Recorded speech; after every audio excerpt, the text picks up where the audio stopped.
And it's been a very busy year at Queen's Park. Our Mark McAllister sat down with Ontario NDP leader Marit Stiles to look back at the year 2024 and if there's any positivity in the future. It's been almost 2 years already since you've been in this position. Does it feel like that? You know what? It's just flown by. It's flown by. It's been so busy and I've done a lot of things. So it's really flown by. I can't even believe it's been almost 2 years. The ultimate question is, do you think that you've made progress in that time? Yeah, absolutely. I mean, I think first of all, we've become very, very focused on what matters to Ontarians. They want government to really just deliver the basics, and that's not happening. And so I think it's been good for us because we've been able to really focus on the things that I think are the solutions that will help Ontarians. As opposition, one of the things we've also done over the last 2 years is we've held the government to account, which is a big part of what you do in opposition.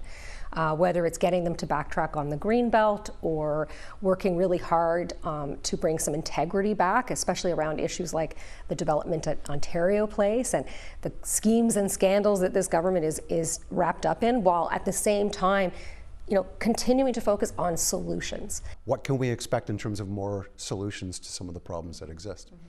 Well, first of all, we've been talking a lot about our plan to build homes. So Homes Ontario, the most ambitious plan that you've seen in generations to build the housing Ontarians need. 250,000 homes is what you've announced. Yes. Beyond that, let's get into the details. How do you go about doing that? How long is it going to take?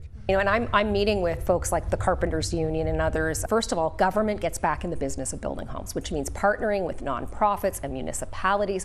And there are so many projects ready to go. They just need approval. Using public land to make that easier and more affordable. Setting up the financing mechanisms to do it. This can happen quite quickly. You've taken every opportunity to try and pounce. And yet at the same time, we're seeing polls come out and saying that this government is still in the lead by far in terms of favorability. Well, look, first of all, we have a premier who is one of the, I think, the most or the second most maybe unpopular premier in the country. So I take all of those polls with a grain of salt. I think in the next few weeks, as we approach what is probably going to be an early snap election, I think people are going to be focusing on, is my life any better today than it was 6 years ago? We don't know how long it's going to be until this election, so how quickly do we see plans from you? Obviously, nobody wants an early election. I think the government can't get out of here fast enough. They want an early election because they're trying to get ahead of this RCMP criminal investigation. And we're going to continue to work on our plan so that we can, when the election is called, whenever it's called, we are going to be ready. And we are ready for change in Ontario. We are going to replace this government with an NDP government that's actually going to deliver on the basics for Ontarians. Thank you. You're welcome. Thank you.